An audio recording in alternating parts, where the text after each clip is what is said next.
우리 지난주에 우리 오바댜 첫 시간 했는데요. 오바댜는 한 장으로 되어 있고요.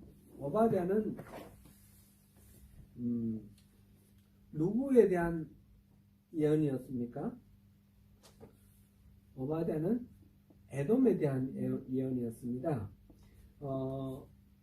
에돔에 대한 예언인데 왜 이런 말씀이 나왔는가 하면 에돔이 이제 교만한 거예요. 교만해가지고 3절 보니까 너희 마음의 교만이 너를 섞었도다. 바위 틈에 거주하며 높은 곳에 사는 자여 내가 마음에 이르기를 누가 능히 나를 땅에 끌어 내리겠느냐 하니, 에돔이 그 위치한 자리가 그 산지고 붉은색 이렇게 이렇게 높은 산지예요. 세일산 그 산지인데 천혜의 어떤 요새같이 생겼어요. 그러니까 적들이 잘 들어오지 못하고, 그러니까 스스로 자만한 거죠. 페트라라는 곳을 우리가 예로 한번 들어봤는데 그 지역으로 들어가는 길이 협소하고 그래서 안전하게 성체처럼 그렇게 되어 있는 그런 자연 조건 때문에 이들이 독수리처럼 높이 자기들이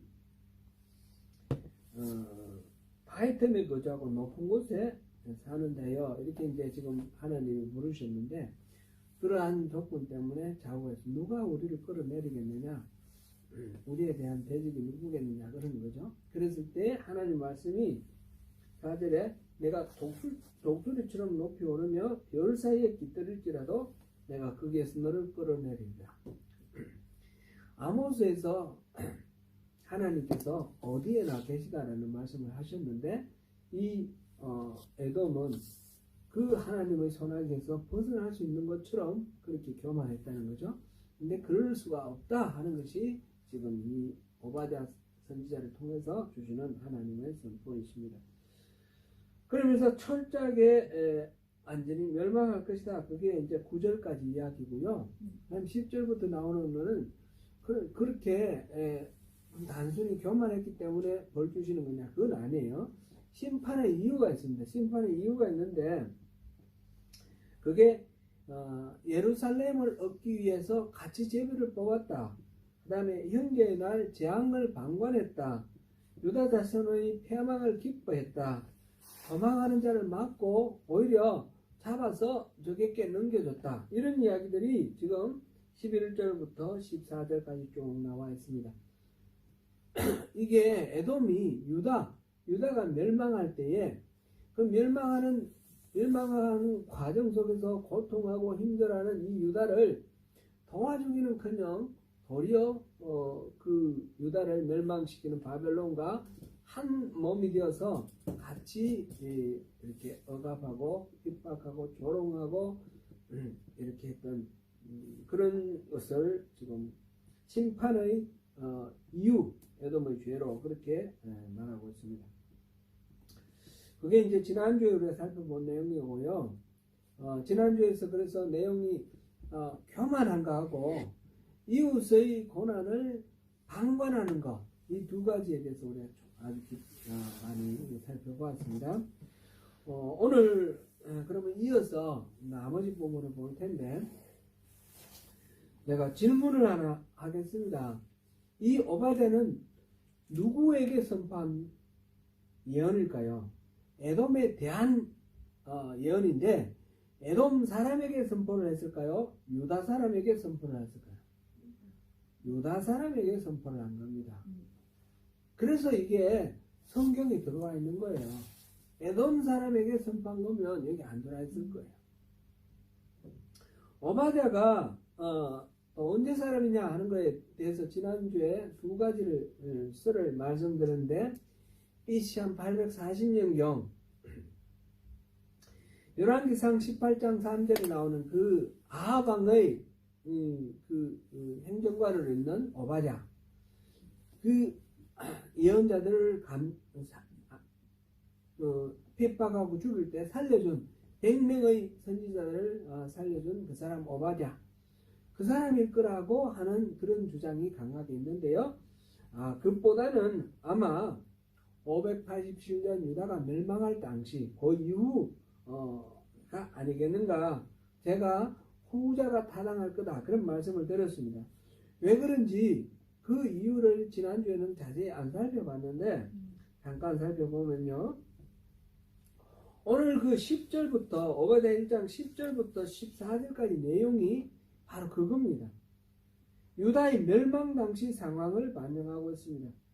에돔이 침략자들의 편을 들어서 그들의 고난, 유다 백성들의 고난을 방관하고 또 그것을 오히려 즐거워하고 기뻐하며 또 적들과 손잡고 유다를 이렇게 괴롭혔으며 도망하는 자들을 붙들고 도로 저기에게 넘겨주고 또 노예로 팔아먹고 이런 만행을 저질렀던 것이 바로 여기에 지금 11절부터 14절에 나와 있습니다.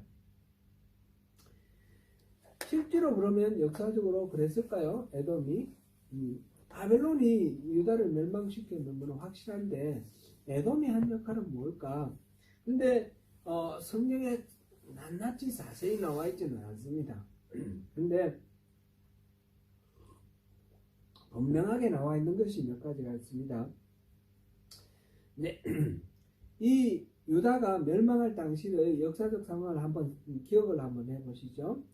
BC 609년에 갈그미스 전쟁, 1차 갈그미스 전쟁 때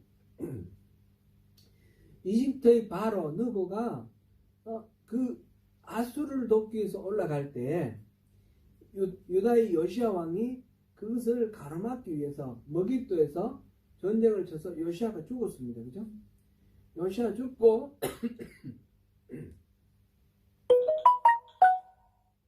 그때 요시야 대신에 왕으로 세운 게 여호아하스인데 이 바로 느고가 바벨론과 전쟁하고 바벨론과의 성패 없이 유야무야해서 철수를 해서 내려오면서 이 예루살렘을 포위를 하고 함락시키고 여호아하스를 포로로 끌고 갑니다.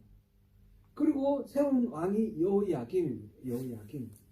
여호야김 왕은 그러니까 이집트가 세운 왕이었죠. 그래서 친이집트 정책을 세웠습니다. 이 여호야김이 이집트 위주로 갈 때 이제 2차 갈그미스 전쟁이 605년에 일어납니다. 바벨론이 아수르의 잔당을 완전히 없애버리고 이집트와 싸워서 이집트가 지고 아수르가 이기는 바벨론이 승리를 합니다. 그때 바벨론이 이집트까지 공격합니다. 지나가면서 예루살렘에 와가지고 예루살렘을 이렇게 함락시킵니다. 예루살렘 함락시키고 여호야김으로부터 항복을 받는데 여호야김이 그때 이제 바벨론을 조공을 바치고 바벨론을 섬기겠다 그렇게 약속을 했습니다. 그런데 이 여호야김의 마음속에는 이집트 쪽으로 가 있는 거예요. 그래서 602년에 이 여호야김이 이집트에 바벨론에 조공을 바치기로 한 약속을 어기고 이집트와 동맹을 맺습니다.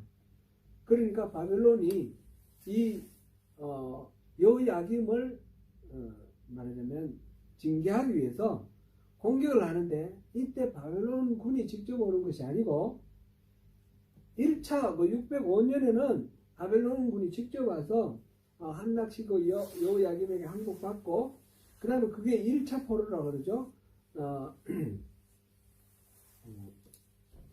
다니엘과 그 친구들 그리고 왕족과 귀족 이 자제들을 말하면 볼모로 끌고 가는 게 그 1차 포로예요. 1차 포로가 605년에 있었는데 602년에는 이때 아람과 에돔과 모압 이 나라들에게 압력을 가해가지고 이 나라가 연합군을 만들어서 예루살렘을 공격하게 합니다. 이때에 여호야김을 포로로 끌고 갑니다. 바벨론으로. 602년에 포로로 끌려갔는데 다시 금방 아마 석방을 해준 것 같습니다. 이거는 역대하 36장 5절에서 7절 사이에 잠깐 나와 있습니다.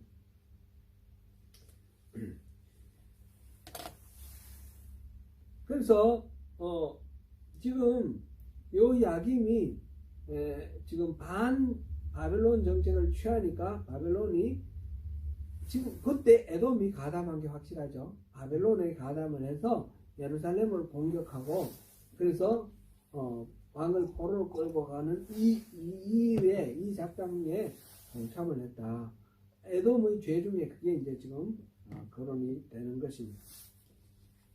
그 이후에 이제 597년에 바벨론군이 다시 오는데 이때 이제 요야김이 바벨론에 다시 반역을 일으킵니다. 반역을 하고 이집트 쪽을 편들려고 그랬기 때문에 바벨론이 직접 군대를 파견해서 이 예루살렘을 포위를 했습니다. 예루살렘 포위를 했을 때 이 이스라엘 백성들이 유다 백성들이 이 요야김만 죽이면 한국을 받아주고 물러갈 거라고 생각하고 요야김을 죽였습니다. 정확한 거는 나와 있지 않지만 요야김을 성 밖으로 밀어떨어서 죽이고 그 요야김의 아들 요야긴을 왕으로 세웠는데 그 바벨론이 포위를 풀지 않고 100일 동안 공격해서 결국 함락시키고 요야긴을 포로로 끌고 갑니다. 요야긴이 바벨론으로 포로로 끌려가죠. 그 다음에 왕이 된 사람이 시드기야입니다. 시드기야. 이후에 이제 시드기야가 계속해서 이집트와 이제 계속 바벨론하고 사이에 줄다리기를 하고 있는데 그럴 때에 바벨론이 참다가 나중에 이제 587년에 예루살렘을 완전히 멸망시켜 버리죠. 그럴 때에 에돔이 어떤 역할을 했는지는 분명히 나와 있지는 않는데 아마 여러 가지 이제 이렇게 보면 이때 에돔으로 피난 간 사람들을 잡아서 바벨론에 넘겨준 역할 이런 역할을 하고 이제 예루살렘이 망하는 것을 에돔은 기뻐하고 이런 것들이 이제 추정이죠. 추정. 이거는 명확한 역사적 기록은 없는데 그 앞에 602년에 공격한 것을 봤을 때 그것으로 추정이 된다.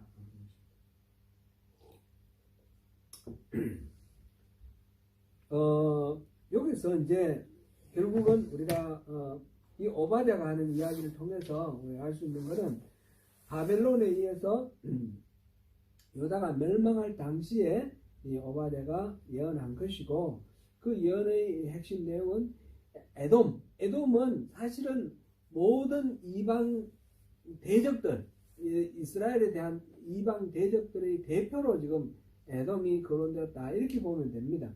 그래서 이 이방이 이 유다가 멸망하는 과정, 이스라엘 남북조 전체를 통틀어서 이스라엘이 멸망하는 과정을 보면서 이스라엘이 막 부강할 때는 자기들은 나름대로 피해를 입었지 않습니까? 그러니까 이스라엘이 망하는 것을 기뻐하고 좋아하고 도리어 침략자들을 돕고 그렇게 했습니다. 원래는 유다와 이 에돔은 형제가 아닙니까? 그죠? 형제가 아니고 말하자면 그 모압 암몬도 따지고 보면 사촌간이에요. 사촌간. 그죠? 그런데 이렇게 친척 같은 그런 사이인데 서로 돕고 서로 같이 관심을 가져주고 해야 되는데 서로 싸우고 강대국에 의해서 침략당하는 것을 오히려 기뻐하고 그런 상황을 이렇게 묘사하고 있습니다. 그래서 예언의 대상은 에돔이지만 이 선포하는 대상 누구에게 했냐면 유다에게 했는데 에돔의 멸망을 왜 유다에게 선포를 했을까? 당시 유다 백성들의 상황은 어땠습니까? 나라가 완전히 망했습니다. 나라는 없어졌고 하나님을 섬기던 성전은 완전히 파괴되고 돌무더기 되었고 자기들은 어떤 상황입니까? 수많은 사람들이 죽었고 자기들은 포로로 끌려가서 객지에 살고 있는 그런 상황입니다. 객지에 살고 있는 이 포로된 사람들에게 에돔은 망할 거다라는 거예요.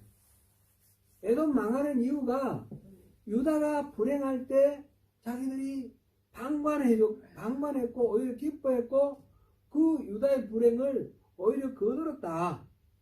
이거를 지금 유다 백성들에게 하나님의 그 마음을 선포를 하는 겁니다. 그러면 유다 백성들은 그 말을 들으면 어떤 마음이 들겠습니까? 위로가 되는 거예요. 하나님이 우리를 이렇게 멸망시킨 이 대적들에 대해서 그냥 내버려 두지 않고 그들을 징계를 하시는구나. 그것을 알아요. 그리고 난 뒤에 지금 15절부터 지금 21절 사이에 이 얘기하는 거는 이스라엘을 회복시켜 주겠다는 거예요. 에돔은 멸망시키고 대신 이스라엘은 회복시켜 주겠다. 15절 16절은 열방의 모든 나라가 다 멸망될 거다라는 얘기고 17절부터 21절은 이스라엘은 회복되겠다라는 그런 내용입니다.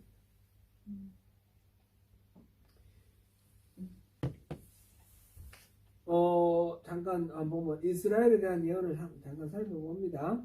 17절에 보니까 오직 시온산에서 피할 자가 있으리니 그 재난, 그 재앙을 피하는 사람이 시온산에 있다라는 거예요. 시온산은 어디입니까? 예루살렘에 있는 산, 상징적인 거죠. 상징적. 그 예루살렘에 하나님의 집이 있는 그곳에 피할 자가 있다는 거죠. 피하는 사람이 있을 것이고, 그래서 그 산이 거룩할 것이고, 야곱 족속은 자기 기업을 누릴 것이다. 야곱 족속이 누굽니까? 이스라엘이죠. 남북조 전체를 유다와 이스라엘 합쳐서 이스라엘 전체 민족 야곱 족속이죠. 야곱이 이스라엘 아닙니까? 이름이 바뀌어서 이스라엘 됐죠. 그러니까 이 야곱 족속이 다시 기업을 가지게 될 것이다. 회복돼야지 가능한 거죠.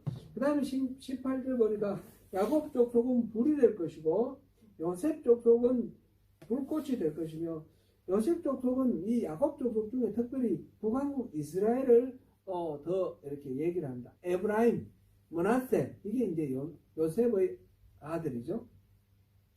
그래서 그들은 불꽃이 될 거고, 에스 족속은 지프라이가 될 것이다. 어떻게 되는 거예요, 그러면? 이 이스라엘, 유다와 이스라엘이 불이 타면 그게 불쏘시개가 뭡니까? 지푸라기인 에서가 에돔이 되는 거예요. 그죠? 에돔, 에서. 그들은 완전히 불살라서 없어질 거라는 남은 자가 없어지니 그렇게 됐습니다.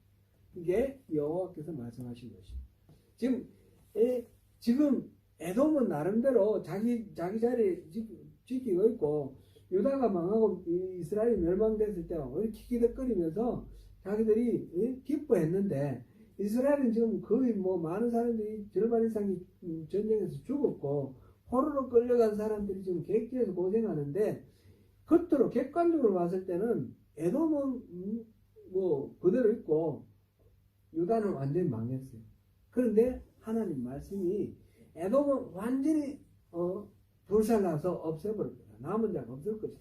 그리고 이 야곱 족속, 이스라엘 족속은 야곱 족속, 요셉 족속은 오히려 불꽃이 되고, 그래서 이 에스를 태울 것이다. 하나님은 누구 편이에요? 바로 이쪽 이스라엘 편이라는 것을 확실하게 말씀해 주십니다.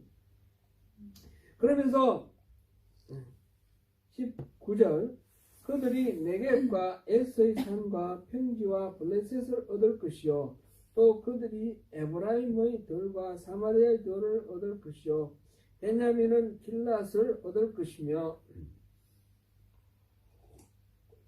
지금 영토를 회복하는 그런 장면입니다. 네겝은 남부에 있는 사막지대죠. 가데스 바네아 있고 있죠. 가데스 바네아에서부터 시작해서 브에세바 있는 그 사이가 네겝 사막입니다. 그 사막, 그 다음에 에스의 산은 지금 에돔이 지금 있는 그 산지라고 그랬죠. 세일산 있는 그 산지. 그리고 평지는 우리 신약개관, 구약개관 할 때, 그 쉐펠라라는 거, 봤는데, 쉐펠라 기억나세요? 그, 유다 그 한가운데, 태백산맥처럼 등줄기 같이 높은 산맥 따라서 그 족장길이 있지 않습니까? 족장길이 있고, 지중해 쪽에 해안선이 있고, 그죠? 그 해안지대에 낮은 저지대가 있고, 중간에 구릉지대가 있다고 그랬어요. 구릉지대. 같은 구릉지대. 그게 쉐펠라예요. 주로 이스라엘의 과일들은 그 쉐펠라 지역에서, 지금도 쉐펠라 지역에서 이렇게, 재배되고 있습니다. 곡식들은 저 위에 있는, 이스라엘 평원과 서해안 쪽에 샤론 평원 이쪽에서 평원지대에서 곡식이 나오고 그 다음에 중간에 구릉지대에서는 과일이 많이 나오는 거예요. 무화과도 그렇고 또 올리브도 그렇고 포도도 그렇고 이런 게 주로 이 구릉지대에서 나와요. 그게 쉐펠라라고 합니다. 근데 블레셋도 없고 쉐펠라도 없고 이런 식으로 이제 땅이 네겝 남쪽에서부터 시작해서 서쪽 해안 쪽으로 쭉 올라갑니다. 그 다음에 어디가 나왔습니까? 에브라임들과 사마리아의 들. 에브라임과 사마리아는 이스라엘의 옛날에 그 북왕국 이스라엘 있던 그 중앙지역이죠. 중앙지역. 거기 얻고 그 다음에 벤야민은 길라앗을 얻을 것이다. 길라앗은 어디입니까? 요단강 동쪽. 요단강 동쪽. 지금의 보면 골란고원, 그 다음에 요르단이 있는 곳, 요르단 그쪽에 그쪽 땅을 얻을 것이다. 이스라엘 처음에 가나안 정복했던 그 땅을 다시 회복할 거다라는 말씀이에요. 그걸 이제 쭉 이 시계 방향으로 쭉 돌아가면서 지금 거론하고 있어요. 사로잡혔던 이스라엘의 많은 자손은 가나안 사람에게 속한 이 땅을 사라바까지 얻을 것이며, 지금은 사로잡혀 있죠. 포로죠. 그 이스라엘 사람들은 가나안 사람에게 속한 이 땅, 이 지금 팔레스틴 지방 땅 사르밧까지 회복하겠다. 사르밧은 시돈에 있는 마을이죠. 우리 사르밧 알죠? 그까지 쭉 다 땅을 얻을 것이며, 예루살렘에서 사로잡혔던 자들, 지금 포로로 가 있는 사람들, 스바라스에 있는 자들은 네겝의 성읍들을 얻을 것입니다. 그러니까 이스라엘 전체를 다 얻을 것이다. 포로로 끌려가 있는 사람들, 지금 고향에서 잡혀서 딴 데로 타지에 가 있는 사람들이 다 돌아와서 그 땅을 차지할 것이다. 그런 이야기입니다. 구원받은 자들이 시온산에 올라와서 이제 그렇게 회복돼서 구원받은 사람들이 시온산에서, 예루살렘에서 에스를 심판할 거다. 에스를 심판할 거다. 에스의 산을 심판하겠다. 그래서 나라가 여호와께 속하리라. 이렇게 되어 있습니다. 결국은 에스는 멸망하고 이스라엘은 회복되어서 하나님께서 모든 것들을 다시 회복하고 왕이 되실 것이다. 그런 이야기입니다. 제가 군을 제대하고 이렇게 왔을 때 우리 둘째 형님 댁에서 이렇게 기거를 하게 됐습니다. 제가 이제 학교도 다녀야 되고 그러니까 형님 댁이 이제 서울에 있으니까 형님 댁에 권리도 없으면서 무작정 형님 댁에 가서 머물게 됐습니다. 우리 형수님이 참 좋으셔요. 우리 형수님이 우리 어머니 같아요. 초등학교 2학년 때 우리 담임 선생님이셨는데 우리 형님하고 결혼하셔서 우리 형수가 되셨어요. 그래서 우리 형수님은 저를 마치 아들인 것처럼 그렇게 많이 아껴주고 그렇게 사랑하셔요. 지금도 그러셔요. 그러신데 이제 조카가 3명이 났어요. 조카가 3명이 났는데 막내가 제가 군대 제대했을 때 얘가 5학년인가 좀 된 것 같아요. 76년생이니까 그쯤 될 것 같아요. 제가 84년에 제대를 했는데 한번 상상해 보십시오. 초등학교 국민학교 5학년 그때 당시 국민학교니까 그 정도 됐던 것 같아요. 근데 어느 날 뭘 하여튼 얘기를 했는데 말을 안 들었어요. 그래서 제가 혼을 냈는데 말로 혼내다가 안 돼서 때렸어요. 때릴 때 제가 생각할 때는 얘는 때려서라도 행동을 바르게 해가지고 바로 고쳐서 훈련을 교육을 시켜야지 삼촌으로서 마땅하다 이렇게 생각을 하고 이제 때렸어요. 그리고 이제 형수님한테도 얘기하고 알게 됐는데 형수님이 너무너무 싫어하시는 거예요. 근데 충격받았어요. 저는 제가 조카를 이렇게 훈육을 하는데 때리는 것도 형수님은 저를 너무너무 사랑해 주시고 아껴 주셨기 때문에 저를 잘 이해하시고 조카를 오히려 왜 삼촌 말 안 듣냐 이래가지고 조카를 혼내고 제 편이 되실 줄 알았는데 그게 아니라 막 화를 내셨어요. 왜 때리냐고 말로 하지 그러셨어요. 그러면서 뭐 여러 가지 하셨는데 기억나는 게 지금까지 기억나는 말씀이 있어요. 네가 나중에 장가가 애 낳아봐라. 네 새끼 때리면 어떤가 그러시더라고요.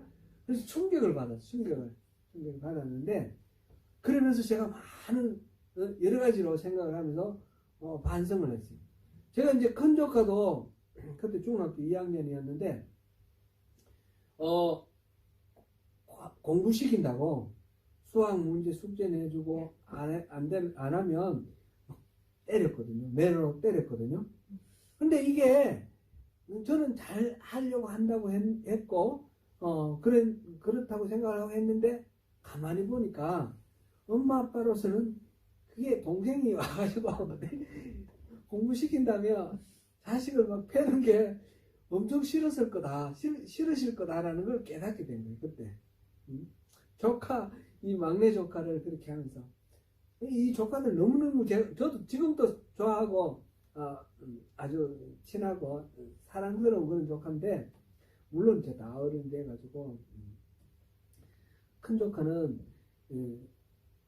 그 아들이 대학생이 2명이 나왔고 이 막내 조카도 이제 중학생 뭐 이렇게 아빠가 됐는데 그런데 이제 그때 생각해 보니까 그래요. 이 조카들이 잘못한 게 하나도 없어요.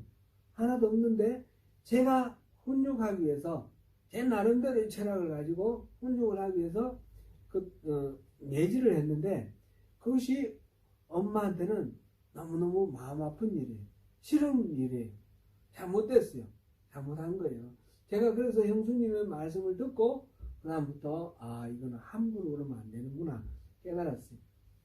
한 가지 더 에피소드를 더 말씀드릴게요. 지금 이 경우는 우리 조카들이 너무너무 착하고 잘하는 케이스인데요. 제가 아는 어떤 분이 뉴질랜드 와서 사시는데 누님이 조카를 유학을 보냈어요. 그러니까 생질이 고등학생이었는데 얘가 열심히 공부 안 하는 거예요. 이 유학 와서 공부를 해보니까 너무 어려우니까 공부도 안 하고 또 친구들끼리 올려다니면서 술도 먹고 담배도 피우고 여자 고등학생이 그때 2학년이었는데 그리고 머리에 뭐 이렇게 물도 막 들이고 뭐 이러면서 이 외삼촌이 막 말을 해도 안 듣고 온갖 애를 써도 안 듣는 거예요. 그러면 이 외삼촌은 너무너무 신실하신 크리스찬이에요. 성경에 보니까 이 자식들에게 매를 아끼면 자식을 망친다 그래서 자기 생질 자기 자식이나 마찬가지예요. 딸같이 생각하거든요. 그래서 혼을 냈어요. 혼을 냈는데 매질을 한 거예요. 성경에 보니까 가죽 뒤로 때리라 그래가지고 가죽 뒤로 때린 거예요. 근데 이게 조카가 체육 시간에 그게 이제 보인 거예요. 그럼 뉴질랜드잖아요. 그때 이제 매질 금지 법안이 통과된 이후에요. 그럼 어떻게 됐겠어요? 큰 경을 쳤어요. 이분이 그래서 이분이 이 뉴질랜드에서도 큰 어려움을 당했을 뿐만 아니라 자기 누나하고도 관계가 멀어졌어요. 정확히는 제가 잘 모르는데 누나가 엄청나게 항의를 한 거, 그런 이야기를 들었어요. 이런 비슷한 사례들이 주변에 좀 여러 군데 있더라고요. 친척집에 홈스테이를 시키면 극단적으로 갈라지는 거예요. 잘 되면 아주 잘 되고, 잘못되면 원수가 되는 거예요. 차라리 모르는 집에 홈스테이를 시켜가서 유학을 한 경우보다 더 못하게 되는 경우가 있어요. 그래서 어떤 집에 보니까 친척 집에 이렇게 유학 보내다 안 돼서 엄마가 직접 온 경우들도 있어요. 그런 사례들 많이 있죠, 주변에. 내 아들이 아무리 잘못돼도, 내 딸이 아무리 잘못돼도 이 딸을 혼육시킨다고 손을 대거나 이렇게 하는 것에 대해서 부모가 용납하기 어렵습니다. 내 딸인데 내가 훈육을 해야지. 그전에는 아들인데 딸인데 뭐 자식처럼 그렇게 대해라 그러고 혼낼 거 있으면 혼내라고 했지만 막상 혼나면 너무 싫은 거예요.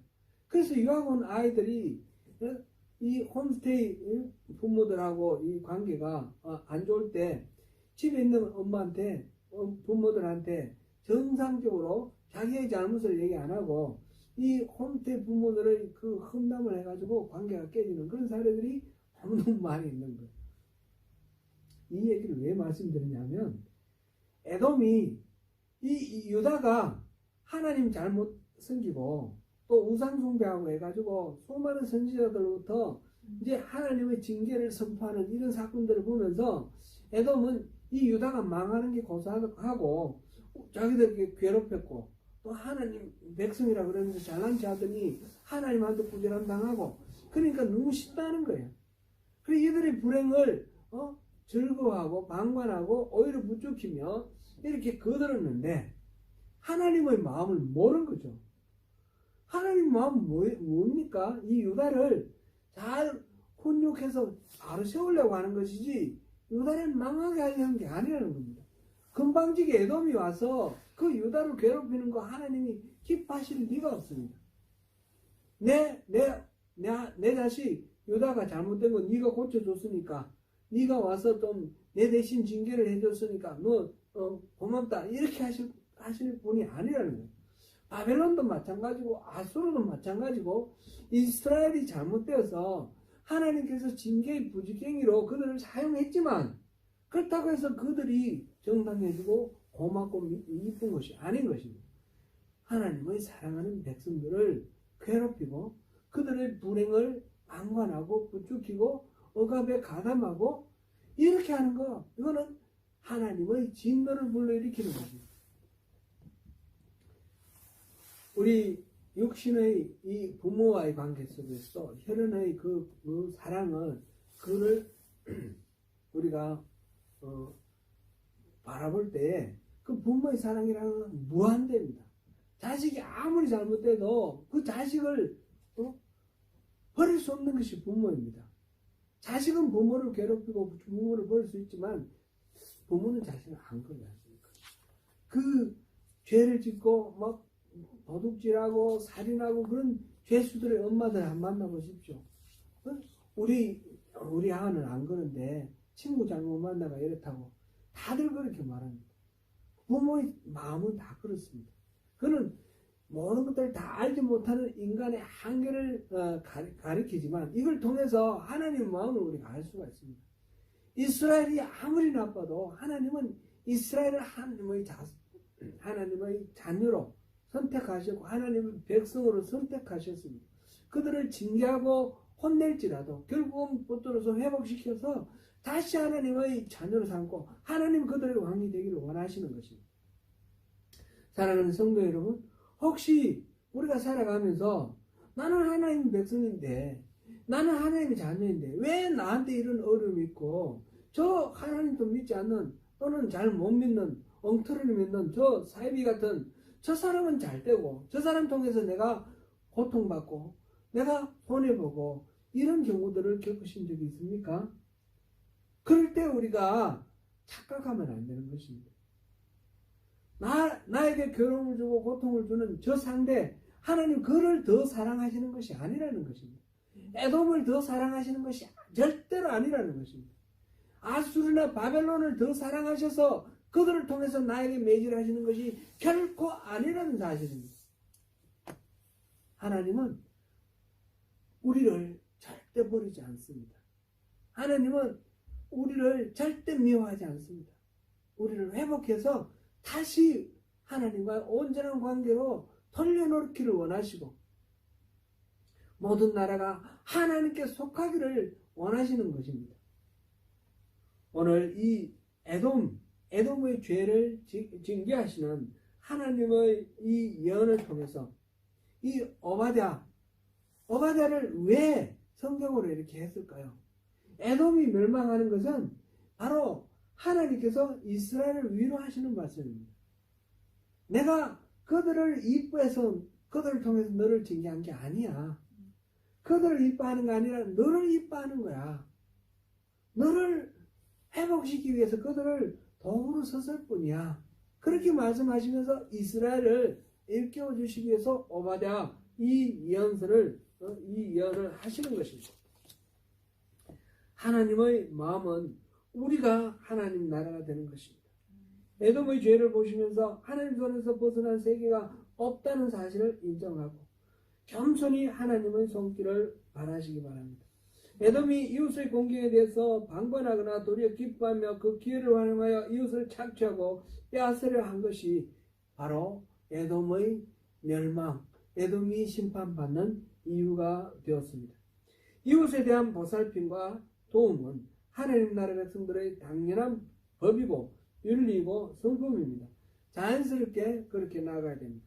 그러한 은혜 안에서 하나님이 절대로 나를 버리지 아니하신다. 내게 주어지는 어떤 상황과 어떤 절망적인 그런 일이 있다 할지라도 그 일의 배후에 하나님의 마음은 나를 회복시켜서 다시 관계가 처음 약속의 관계로 그렇게 돌아가기를 원하시는 하나님의 마음이라는 사실을 우리가 깨닫고 그 은혜 안에서 하나님의 은혜를 확신하시는 가운데 따스한 사랑의 공동체를 이루시는 저와 여러분이 되시기를 축원합니다.